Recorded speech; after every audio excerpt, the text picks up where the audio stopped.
Good morning everyone, दर्शन नमस्ते। सबैजना सन्चै हुनुहुन्छ होला। रुगा लागेर एकदम रुगाले सताइरहेछ है। घाँटी दुखेर ज्वरो आएर यस्तो गाह्रो भएको छ कि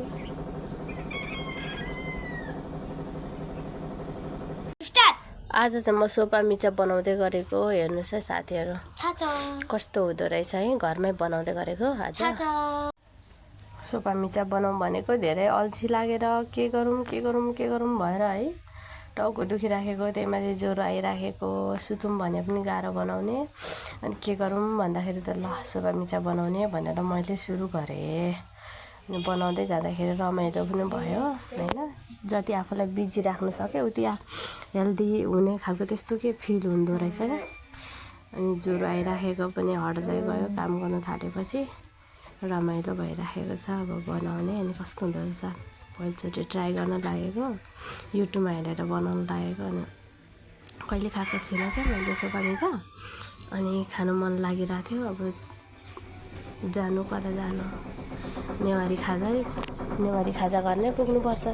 अनि के गरौँ भन्दा त घरमै बनाइयो। धेरै रमाइलो भइरहेको थियो।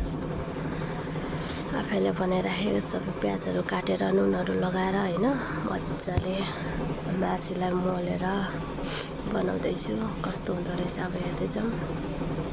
अनि आज चाहिँ फुर्सदको टाइममा, एकदमै मर्निङ टाइममा उठ्ने बित्तिकै अरू काम गरिसकेर सुरु गरेँ मैले।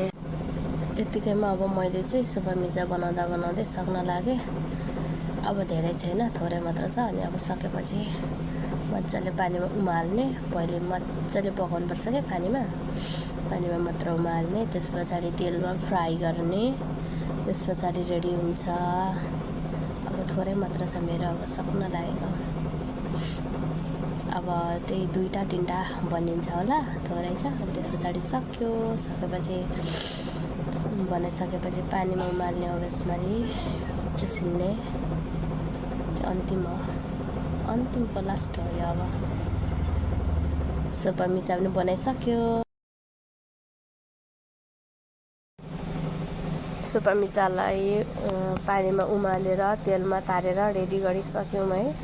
अनि अब सोपा मिचा खानु भन्ने रेडी भएको, खान थालेको। छोरा कमेडी गरेर है, छोराले हाँस उठाएर उनो खाने अरे, हेर्ने मात्र अरे, चस मात्र गर्ने अरे मसँग होइन। अनि रेडी गरियो।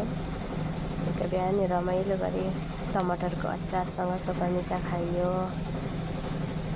छोराको कमेडी सुन्दै, छोराको गफ सुन्दै छोरासँग बसियो। छोरा चाहिँ गफ गरेको गरे है, वाक्कै बनाइसक्यो। छोरा गफ गरेको गरेछ। रमाइलो भइरहेको थियो है। छोरा चाहिँ गफ गरेर के कमेडी गरेर। हेर्नु न साथीहरू, छोराको गफले वाक्कै बनाइसक्यो, वाक्कै है। गफ गरेको गर्छ ऊ चाहिँ। नखाने अरे ऊ चाहिँ। अनि चिया मात्र खाने अरे, साथी मात्र हो, खाने चाहिँ केही होइन। गफ मात्रै गरेको गरे, गफ मात्रै। अति नै टेस्टी, अति नै मिठो भएछ साथीहरू। तपाईँहरू पनि घरमै बनाइ खान सक्नुहुन्छ फ्री टाइममा। उपर मिठो छ उपर।